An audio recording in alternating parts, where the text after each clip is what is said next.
Hi friends, welcome once again. My name is Rajendra वाघ. आजच्या लेक्चरमध्ये सगळ्यांचं स्वागत. आज आपण बघूया motion of a charge particle in constant magnetic field. मित्रांनो, मागच्या सर्व लेक्चर्समध्ये आपण इलेक्ट्रिक फील्डबद्दल बोललो होतो. त्यामध्ये 2 केसेस आपण आधीच डिस्कस केल्या होत्या. Constant electric field parallel to the motion of charge particle and constant electric field perpendicular to the charge particle. Parallel आणि परपेंडिक्युलर. ओके, ह्या 2 केसेस आपण आधीच्या लेक्चरमध्ये डिस्कस केल्या होत्या. आज बघूया आपण motion of a charge particle in constant magnetic field. Okay, so let's start. The equation of motion of a charge particle in magnetic field of induction B. ते जे इक्वेशन आहे, that equation will be m into dv by dt equals to q into bracket vector v cross vector b. This equation called as equation 1. We can then, taking the dot product on both sides of the equation 1 with velocity vector v, we get mass into acceleration, that is dv by dt dot vector v, that is equal to q into vector v dot cross product of vector v into vector b. Right? Now this equation gives, if we know the properties of dot product and cross product, this dot product goes to 0. That means your whole right hand side becomes 0. So you will get the equation m into vector v dot dv by dt equals to 0. Same equation in another way, we can write it as mass into d by dt of v square divided by 2. How? That v goes inside, v into v square. Okay, that equal to 0. Now similar equation can be written in a different way. Once again, d by dt of half m v square. Right? How? M goes inside, that is mv square, and this denominator 2, that is half. So this can be written as d by dt of half mv square equals to 0. Okay, now we friends, all we know that the derivative is 0, then that term is constant, or you can say derivative of constant term is always 0. Means half mv square equals to constant. Right? Now from this equation we can say that this is kinetic energy. Half mv square means kinetic energy, and that remains constant. So therefore kinetic energy of the particle remain constant, and the speed v of the particle unchanged in magnetic field. Okay, so the magnetic field B changes only the direction of velocity. That means the constant magnetic field does not affect the speed of the particle, rather than it affects the direction of velocity. Okay, now this equation is complete, but if you want to know the magnetic field along z axis, magnetic field along z axis, here the diagram shows x axis, y axis, this is z axis. Bx is the direction of magnetic induction, right? And v, vector v, is the direction of particle velocity. Okay, so now the magnetic field along z axis, that equals to vector b, equals to unit vector k into bz. Right? The velocity of the particle is vector v equals to I vx plus j into vy plus k into vz. Here I, j, k are the unit vectors along respective axis. Okay, now using equation 1 we can write that by putting the value of velocity vector. Okay, so m into d by dt of I vx plus j vy plus k vz. Right? on right hand side q into, once again, value of velocity I vx plus j vy plus k vz cross k bz. Why k? Because it is along z axis. Okay, so now by taking, or you can say by solving this bracket, that means each and every term is multiply, right? So that I am d by dt of vx plus jm d by dt of vy plus km d by dt of vz. On right hand side we can take the cross product. Okay, then we get minus j into q vx bz plus I into q vy bz. Okay friends, so this is from property of cross product, right? Okay, now let's see this equation. I, here j, here I, here j, k. On both sides there are unit vectors. Okay, now comparing the coefficients of I, j and k on both sides of the equation, what we get? First term, m d by dt of vx is equal to q vy bz, that is coefficient of I. Okay, now second, m d by dt of vy equals to minus q vx bz. Okay, now the third term, m d by dt of vz. Now you can see that there is no term of k, and that's why the coefficient of k is 0. So this equation becomes 0. Okay, now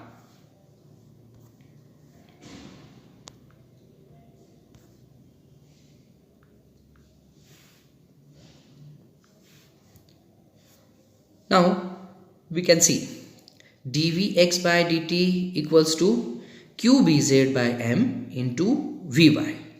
Call this equation as a second.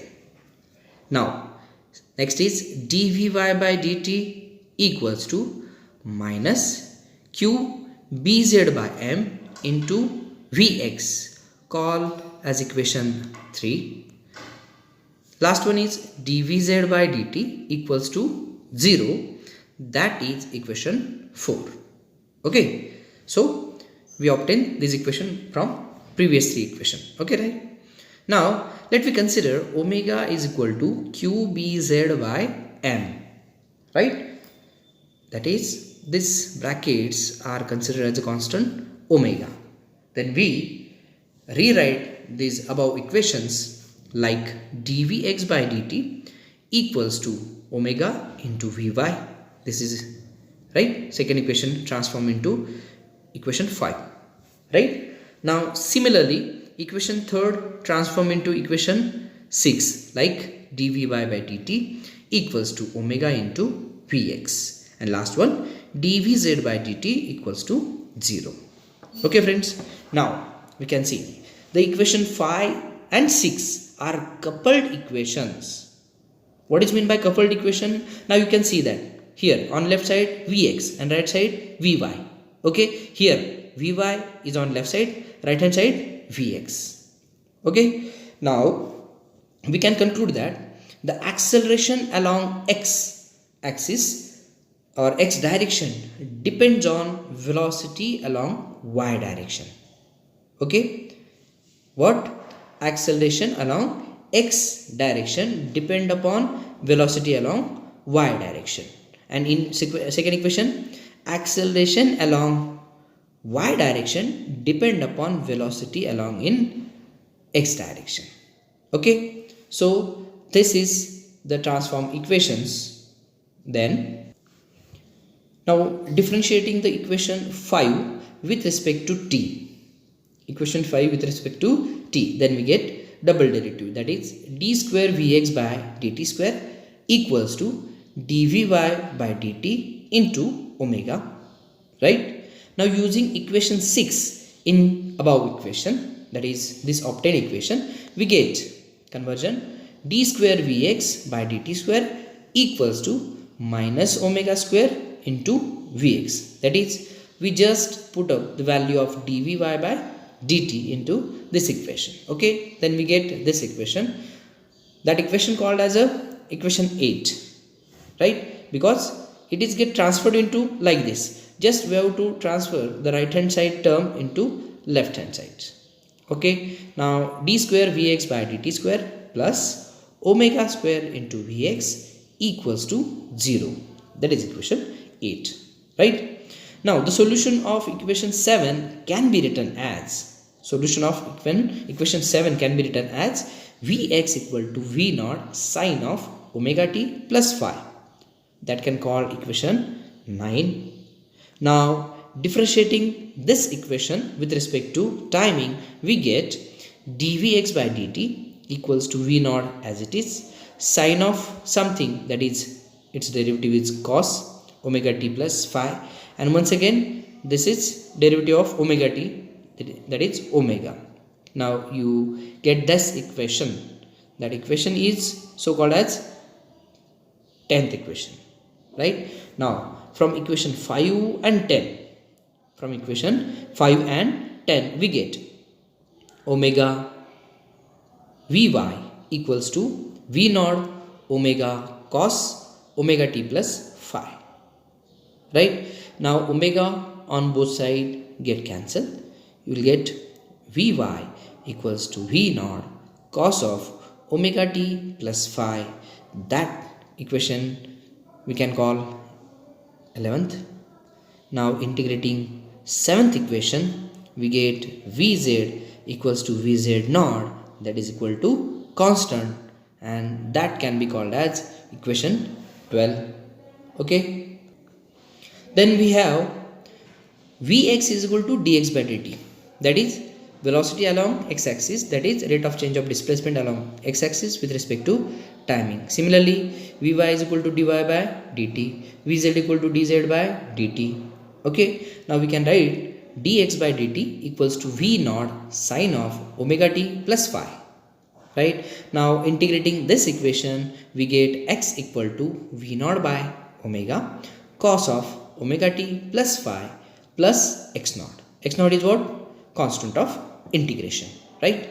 Now taking that x naught on left hand side, here it is positive, it becomes negative.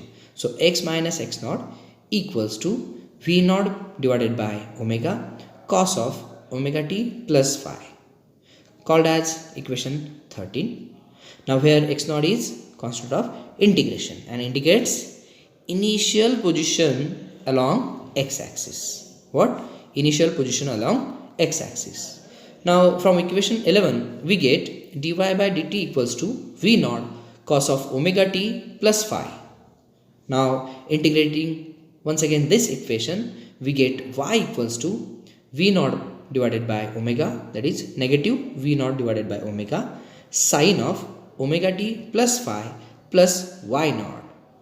Now taking once again y naught on left hand side, we get y minus y naught equals to minus V naught divided by omega sine of omega t plus phi. Call this as an equation 14.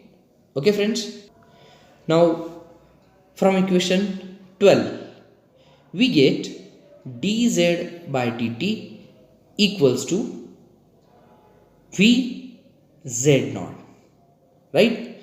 Now integrating this equation, we get z equals to Vz naught into t plus z naught.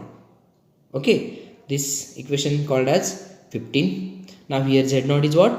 Constant of integration once again. Okay, now from equation 13 and 14, we get x minus x naught bracket square plus y minus y naught bracket square equals to V naught divided by omega bracket square. Call this as an equation 16. Okay, now equation 13, 14 and 15 gives the equation of trajectories of the particle in the constant magnetic field, where in the constant magnetic field. The trajectory is spiral path along constant magnetic induction B taken along z axis. Previously we discussed what constant magnetic field affects not the speed but the direction. Okay, आता बघा आपण इथे हा जो field apply केलेला आहे constant magnetic field हा कोणत्या डायरेक्शनने झेड डायरेक्शनने, बरोबर की नाही. मग इथे काय होतं नक्की की जो ट्रॅजेक्टरी आहे हा स्पायरल तयार झालेला आहे. कसा आहे तो स्पायरल, बट कोणत्या दिशेने चालला आहे अलॉंग झेड ॲक्सिस. म्हणजे इथे पार्टिकलच्या स्पीडवरती कुठलाही फरक पडत नाही. All changes in its direction. Okay, and that's why the trajectory is spiral path along constant magnetic induction B. म्हणजे ज्या दिशेने आपण कॉन्स्टंट मॅग्नेटिक फील्ड अप्लाय केलं आहे त्याच दिशेने हे चेंजेस होत आहेत. Okay, now the projection of path on XY plane is a circle given by equation 16. Right. आता बघा हे इक्वेशन कसलं आहे, इक्वेशन ऑफ सर्कल आहे. आणि हे काय इंडिकेट करतं नक्की, जर आपण टॉप डायरेक्शनने जर बघितलं वरनं झेड ॲक्सिसवरनं तर आपल्याला हे काय दिसणार आहे, स्पायरल आहे की नाही. म्हणजे हा एक पाथ कसा दिसणार आहे, वरच्या बाजूने आपल्याला सर्क्युलर दिसणार आहे. आणि हे कोण प्रूव्ह करतं आहे, तर हे इक्वेशन नंबर 16 हे प्रूव्ह करतं आहे. x minus x not bracket square plus y minus y not bracket square equals to v not divided by omega bracket square. लक्षात आलं. म्हणजे बघा x square plus y square is equal to a square. आणि हेच कोणत्या फॉर्ममध्ये येतं, equation of सर्कलच्या फॉर्ममध्ये. ओके फ्रेंड्स, सो फ्रेंड्स आजच्यासाठी हे सफिशियंट आहे. आज आपण बघितलं आहे charge particle placed in constant magnetic field, right. आणि त्याच्यामध्ये काय चेंजेस होतात, स्पीडमध्ये कुठलाही चेंज होत नाही, तर सगळा इफेक्ट कशावरती होतो आहे, तर डायरेक्शनवरती होतो आहे. सो फ्रेंड्स आजच्यासाठी एवढंच. पुन्हा भेटूया पुढच्या लेक्चरमध्ये. थँक्यू.